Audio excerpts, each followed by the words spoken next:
स्त्रिया आणि अंधश्रद्धा निर्मूलन भाग 12. कार्यकारण तपासा. याचा अर्थ काय?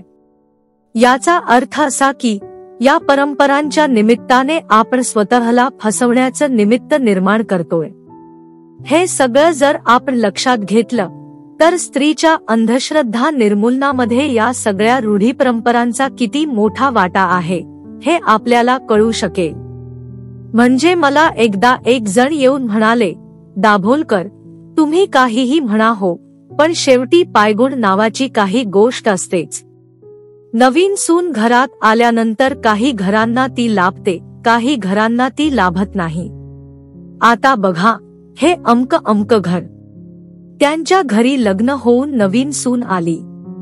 नवीन सून आल्यानंतर 6 महिन्यांच्या आत काय काय होऊ नये.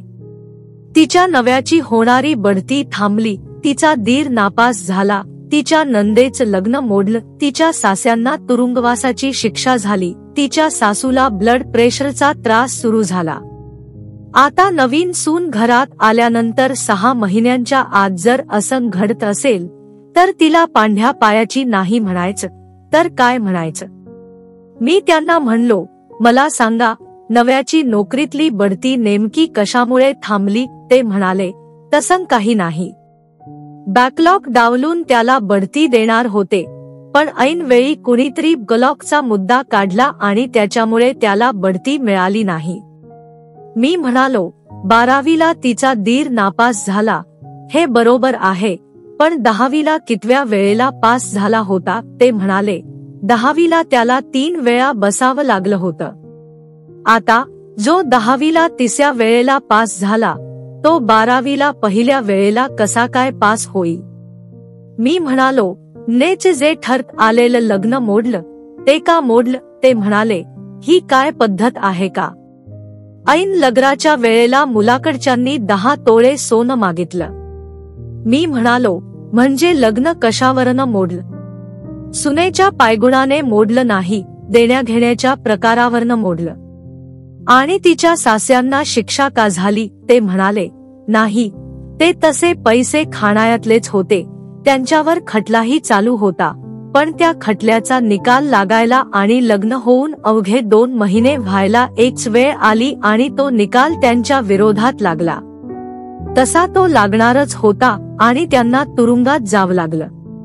आता लक्षात घ्या, ज्या बाईच्या मुलाचं प्रमोशन थांबलं, ज्या बाईचा एक मुलगा 12वीला नापास झालाय, जिच्या मुलीचं ठरत आलेलं लग्न मोडलं, जिच्या नव्याला तुरुंगात जावं लागलं, त्या बाईला म्हणजे या मुलीच्या सासूला ब्लड प्रेशर होईल नाहीतर काय होईल? म्हणजे ते गृहस्थ सांगत असलेल्या प्रत्येक गोष्टीला कार्यकारण भाव आहे, परंतु तो तपासण्याची संधी मात्र या परंपरेने स्त्रीला दिलेली नाही. याचं कारण तिच्यावर एक जीवनव्यापी गौणत्व लादण्यात आलेलं आहे. म्हणजे स्त्रियांना मुळात शिक्षणाची संधी अगदी अलीकडे मिळाली.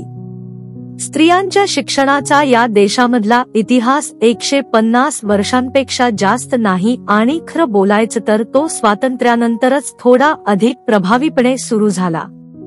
सुरुवातीला स्त्रियांचं शिक्षण म्हणजे होम सायन्स असं समीकरण रूढ होतं.